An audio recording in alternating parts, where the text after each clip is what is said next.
Hello there, Duck fans, and I'm back on your screen once again. Hopefully, you're going to watch this and we can get through the next 3 or 4 minutes without me saying a million times, which I tend to do. The pictures are missing in this episode. I got kicked out of my normal workstation for Kim had some work to do, so I'm in here with and I didn't have time to put pictures up, so I guess we'll deal with it. But before I get going, or as I get going here, the biggest news to talk about this weekend is the fact that Oregon landed a commitment from Dillon Gabriel. I know in the last video I did, I talked about him being on campus and Oregon more than likely to get a commitment, possibly within the next 48 hours or so. And that happened. The Ducks were able to land his commitment early Saturday morning. I know Duck fans were excited about that. Most of college football really responded well to that. And it's just a perfect, seamless transition if you're Oregon, of course, going from Bo Nix to Dillon Gabriel. An offshoot of that, a byproduct of that, of course, very, very shortly after is the fact that Ty Thompson did enter the transfer portal. I mean, there's just no great way to say it. There's no sugarcoating it. It's tough. It's unfortunate. It's the dirty, greasy, ugly side of this business, and let's call it that because it is a business. Now that you're paying young men, now that they're getting paid to play sports, it's a business. And Dan Lanning basically runs the business that is the University of Oregon football the way he sees fit.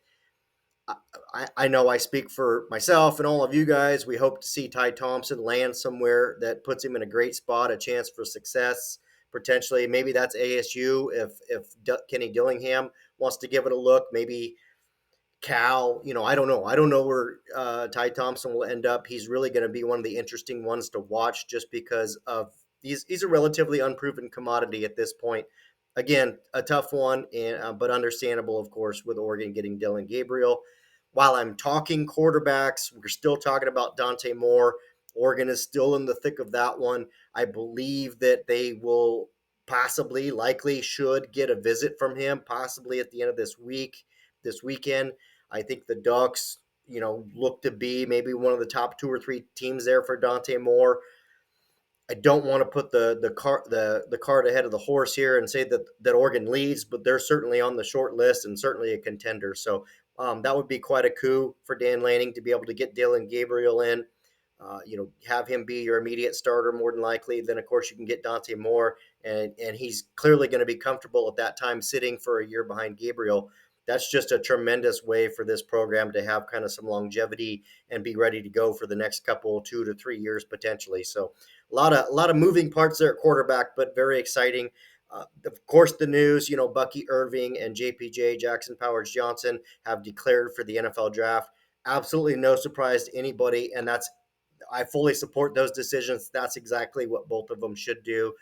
For Bucky Irving and in his case, yeah, you could come back and compete for a national championship, but I don't really see you elevating your NFL draft stock. I think he was hurt there, as we could see for the last couple of weeks. It'll be great for him to get, ready and prepared for the combine, and I'm excited about his future. JPJ, you won the Remington. You're the best center in the country.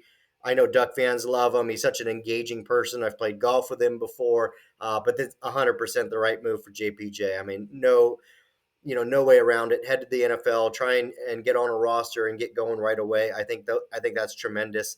Last thing I'll touch on here, Walter Nolan, of course, we talked about briefly, would visit Oregon. That did happen. He's expected to visit Ole Miss next. He's the top-ranked transfer, if you don't already know, from A&M, defensive lineman. Basically, that would equate to a 5-star in the transfer portal. I believe that you would say Dillon Gabriel is a high 4-star or borderline 5-star. But anyways, Walter Nolan, loved the visit. Everything went really, really well. I believed all along that would be a young man that would take a couple visits, and it looks like Ole Miss will get a visit. Wouldn't surprise me if he took another one or two, but really do feel good about where Oregon stands coming out of that visit. So I'll keep doing these every couple days this week. This will be the first one, of course, for this week, but I'll get a couple more out, and we'll keep them rocking and rolling. So stay tuned in, and please encourage your friends and family to sign up for ScoopDuck. Thank you, guys.